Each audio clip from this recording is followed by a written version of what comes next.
Assalamu alaikum students, how are you all? I hope you all are good. So this is the class of Pakistan studies and we would start our class with the name of Allah, the most merciful, the most beneficent. Bismillahir Rahmanir Rahim. Now we would recite our dua. Rabbi shrah li sadri wa yassir li amri wahlul 'uqdatam min lisani yafqahu qawli. Rabbi yassir wa la tuwassir wa tammim bil khair. Sallallahu alayhi wa alihi wa sallam. Sallallahu alayhi wa alihi wa sallam. Sallallahu alayhi wa alihi wa sallam. So this is the class of Pakistan studies and the subject code is 2059, and today we are dealing with specifically paper 1, that is history and culture of Pakistan. This lecture is being recorded for the students of grade O1 Cambridge ordinary level, and the lecture is of chapter number 5. This is the second part of the lecture. The first part of the lecture has already been uploaded, so this is the continuation of the first part and hence it's the second part of the lecture. The chapter is To what extent have Urdu and other languages contributed to the cultural development of Pakistan? So this is the picture of the book for your reference, The History and Culture of Pakistan. All right.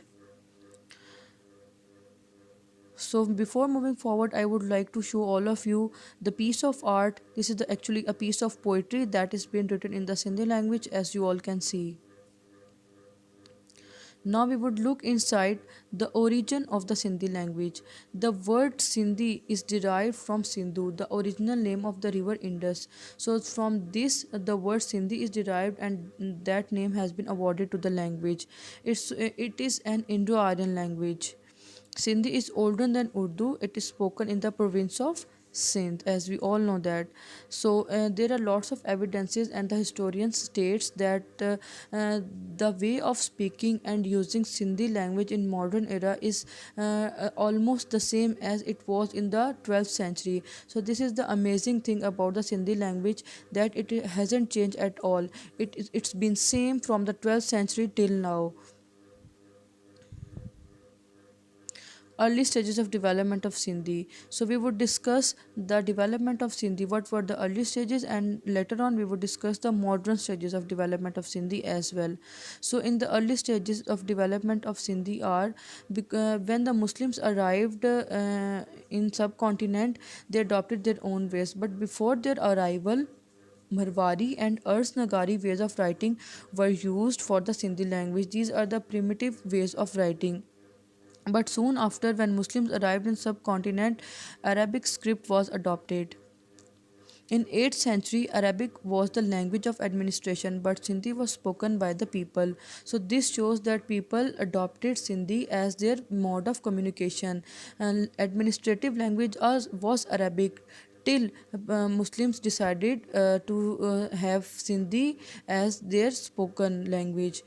So it was adopted in their daily communication. After involvement of Turkish in Central Asia, Persian was also widely spread. So we can say that Sindhi language was basically influenced by the two languages. One of them is Arabic and the other one is Persian. Growth of language was further helped and aided by the publishing of journals. The first of these was Talimul al-Kashafut Tawheed. Now we would look into the modern stages of development of Sindhi. In 1948, the Sindh Literary Board was set up and printed many books and magazines in Sindhi.